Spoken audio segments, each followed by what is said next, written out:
वही दूसरा नवरात्र माँ दुर्गा के स्वरूप ज्ञान की देवी ब्रह्मचारिणी का मनाया जाता है। माँ ब्रह्मचारिणी की कथा मनुष्य को जीवन के कठिन क्षणों में संबल बनने की प्रेरणा देती है। माँ ब्रह्मचारिणी ने भी हिमालय के यहाँ पुत्री के रूप में जन्म लिया और जब उनके विवाह की बात चली तो एक दिन नारद मुनि उनके समक्ष उपस्थित होते हैं।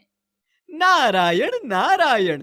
हे माते, आपके घर में आपके विवाह की बातें चल रही हैं, किंतु मैं यहाँ ये अवगत कराने आया हूँ कि आप अपने पिछले जन्म में सती थी और आप भगवान शिव की अर्धांगिनी थी। आपके देह दाह करने के पश्चात भगवान शिव घोर तपस्या में लीन हो गए। हे माते, संसार के कल्याण के लिए तथा महादेव की तपस्या को समाप्त करने के लिए आपका भगवान शिव से विवाह होना अत्यंत आवश्यक है।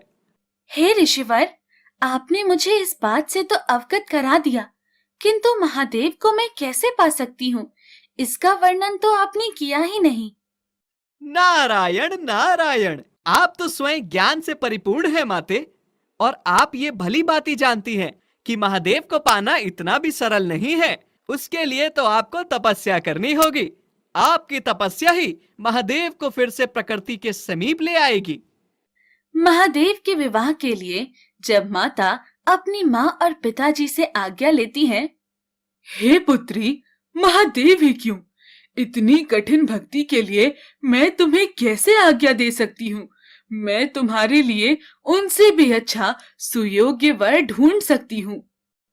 पुत्री, हम तुम्हें इतने कष्ट में नहीं देख सकते। माता, पिताजी, मैं पिछले जन्म में महादेव की अर्धांगिनी थी और इस जन्म में भी मैं महादेव की ही अर्धांगिनी बनूंगी। इसके लिए मैं भगवान महादेव की कितनी भी कठिन उपासना कर सकती हूँ। मुझे मेरे कर्तव्य से ना रोके। आप दोनों मुझे आज्ञा दें कि मैं अपनी तपस्या में सफल हो जाऊं। माँ को अपने वचनों पर अडिग देखकर उनके माता पिता उन्हें तपस्या की आज्ञा दे देते हैं। भगवान महादेव के बारे में सब जानने के बाद माँ ब्रह्मचारिणी उपासना में बैठ जाती हैं और लगातार 1000 वर्षों तक वो महादेव की तपस्या करती हैं। माँ को कन्या के रूप में भगवान शिव की तपस्या करते हुए देखकर ही उनका नाम ब्रह्मचारिणी पड़ता है। वो वर्षों तक केवल टूटे हुए बिल्व पत्ते खाकर भगवान शिव की आराधना करती हैं। फिर वर्षों बाद वो पत्ते भी खाना छोड़ देती हैं, जिससे माँ का एक नाम अपर्णा भी पड़ता है। माँ इतनी कठिन तपस्या कर रही थी कि उनका शरीर एकदम छिन्न हो जाता है। ये देखकर सब देवता चिंतित हो जाते हैं। तब भगवान ब्रह्मा सब देवताओं के साथ माँ के पास आते हैं। हे माते, आप हजारों वर्षों से महादेव की उपासना कर रही हैं।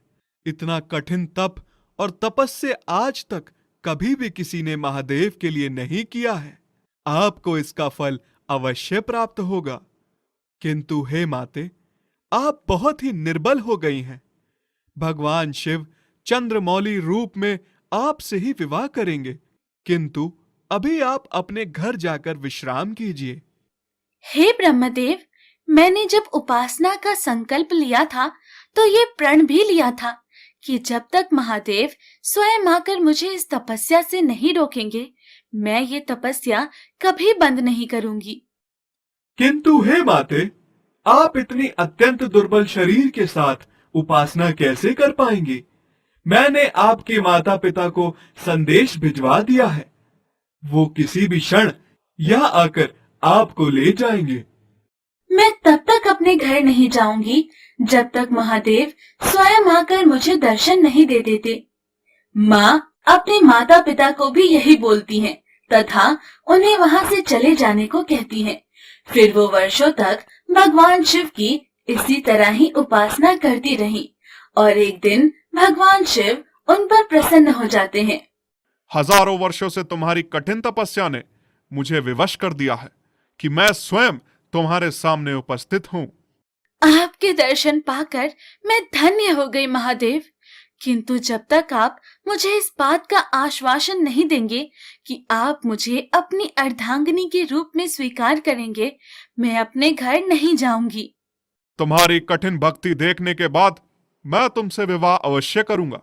तुम्हारी इस कठिन भक्ति के लिए तुम सदा अपने भक्तों के बीच में ब्रह्मचारिणी के रूप में प्रसिद्ध होगी, तथा तुम्हारे इस रूप की पूजा जो कोई भी व्यक्ति, देवता या गंधर्व करेगा, कठिन संघर्षों के बीच में भी कभी उसका मन विचलित नहीं होगा।